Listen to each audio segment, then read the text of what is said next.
Everybody, welcome back with the Purplatypus is the name, and welcome to another Persona 5. That's a very uninteresting thing to open the video on. Welcome to another Persona 5 The Phantom X video, and today I'm talking about one thing. Should you be hyped for this game? And honestly, I think the answer is yes. I think you should be hyped. But let us get the big elephant out of the room, okay? All right, my cat's actually already out of the room. So now that he's gone, let's talk about it. This is a mobile gacha game at its heart, at its core. What does that mean? If you're new to the gacha space because you've played Persona 5, avoided mobile games, but you really like Persona 5 enough where you want to try this out. That means the game is built around the store and you being able to spend money for power. Does that mean you cannot have an incredibly fun experience? No. Does that mean that if you don't spend money, you're not going to be able to clear the content? No. You will be able to play this game completely free to play and enjoy the story and have a very fun, albeit probably more difficult time than the spending players will.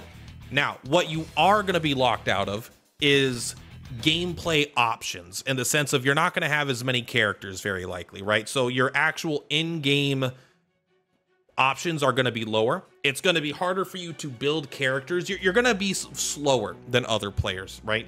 And you are going to come across inconveniences that are only there to encourage you to spend money to lower those inconveniences. That is at the core of every gacha game. This is the negatives, all right?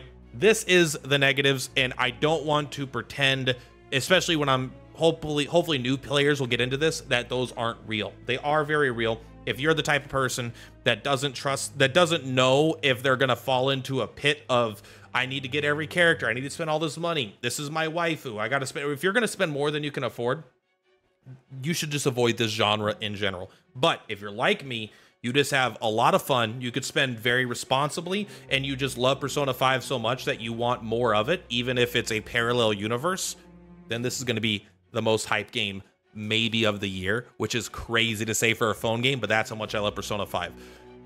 So I want to look through this video. Thank you, Noisy Pixel, for this. I'm just looking for a random gameplay video, and so this is not a reaction, but basically what I want to highlight here is how much this looks like a Persona game. And like, look at the visuals. I mean, I actually think this is literally on par with Persona 5. Now, don't get me wrong, Persona 5 is almost 10 years old at this point, but for a game to look like it literally just came directly out of that world, it has, I've muted this, but it has the visuals, it has the audio, it has the sound effects, it has even the characters. You'll be able to play Joker, you'll be able to play Morgana. I believe they're going to add all of the Persona 5 cast, and it's only going to be a matter of time until they add Persona 4, Persona 3, right? And probably even older Persona 1 and 2 characters and stuff like that, right? There's palaces, there's mini games, there is the traditional combat. This has pretty much everything you could want. It has the one more system. There are some key differences, like you can see here.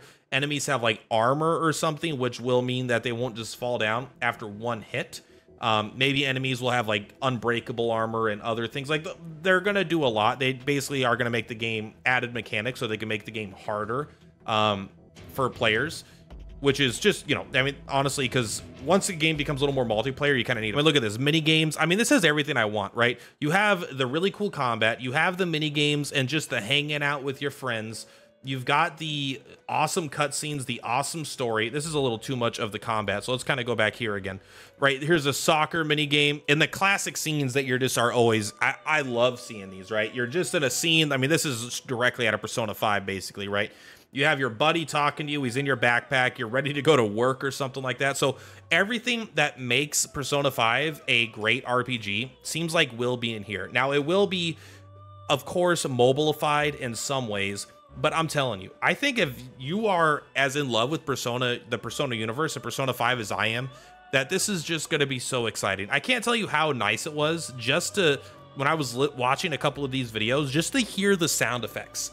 I just heard the sound effects of the menus, of the characters popping up, of the different things, and I was so like moved. It's weird. Like, I forgot how much Persona 5 meant to me until I just saw a game being presented in that world. So yes, I am a bit of a fanboy, but in a sense, I think that's what gachas are. Though one of the good things about gachas There's a lot of bad, all right? And I highlighted the bad at the beginning of this video, but there are some good things about gachas. This is allowing us to get more video game of a IP that we really love. Who knows when Persona 6 is coming out? And personally, I'm not really into the dancing games. This is a turn-based RPG in the Persona 5 universe that would not exist, honestly, if mobile games weren't the force that they are today. So that is something that is very good about it being a mobile game, is that it does exist in the first place. And chances are we wouldn't get anything remotely like this if this wasn't an option. So I am very hyped, and I think you should be very hyped as well. This is truly a spiritual successor to Persona 5. Of course, I don't want you to say it's not like a sequel, right? This is its own game, its own thing with its own monetization and everything like that. You're not just going to beat it and then be done with it after 120 hours. The story will keep getting trickled out over time. It may never even truly end. It may just keep going, but it's more like a comic book version, right? Where you always know there's a new issue coming out and you play the issue, you read it and you just have fun with it. You get to meet new characters. And that's really what it's all about for me, is just kind of like a continuous way to come back into the world and just enjoy a little bit more of it. Also, over 1.5 million pre-registrations so far, and I bet it's even higher than this. This was just the last one they did. So just by downloading the game for your re-rolls, which I already have another video out, you're going to get 20 free draws. You're going to get, 15 weapon draws. So you're going to be able to, if you're willing to re-roll, you're going to be able to guarantee at least one copy of probably any weapon you want, probably Joker's weapon, and guarantee a copy of Joker, because this is a good amount of re-roll currency. So that's going to be very good. Also, the game is just going to be huge, right? I mean, this is one of the biggest IPs. It's one of the biggest single player RPG IPs of all time, but also it really has broken out of like the niche that Persona 3 and 4 were in. Persona 5 really became a mainstream success. Persona 5 was so successful that Metaphor ReFantazio became super successful just by it being like adjacent to Persona, right? That game may have kind of gone under the radar. Persona wasn't so popular. But yeah, I mean, Persona series is millions and millions and millions of copies. Millions of people have already pre-registered this one. It has incredibly cool character designs. I mean, look how fucking cool. Your ally is going to be an owl, and he's got an owl mech that shoots paintballs. I mean, it's just cool. He even has a monocle. Bro, I think these are some really, really cool designs. Like, this guy has literally, I think it's a Gatling gun when I saw one of the gameplay trailers, but has an axe on it as well. Very, very cool characters. Very happy to, excited to actually play these characters, especially like the dual wielding pistol. Look how cool they are. Yeah, I'm hyped. I think you should be hyped. This game is going to have its negatives, but I honestly think the positives are going to far outweigh the negatives. And that's all I have to say today, guys. Let me know truly, what are your thoughts about Persona 5 The Phantom X? Do you know anything about it yet? Do you think that it's just a cash grab money scam that no one should bother playing because it's incentivizing bad developer behavior? Or is it just a way for players and fans to enjoy the Persona universe? And honestly, financially supporting it a little bit is something that's totally fine. And as long as you know yourself and that you're not going to get in too deep, that it's just a really, really fun way to spend a little bit of time in a world that's one of your favorites. Let me know in the comments down below. That's all for this one. Much love. Purplatypus. I'll see you on the flip-flops. Bye! On the rise, watch the views go up. Content king, never down, always showing up, hitting milestones.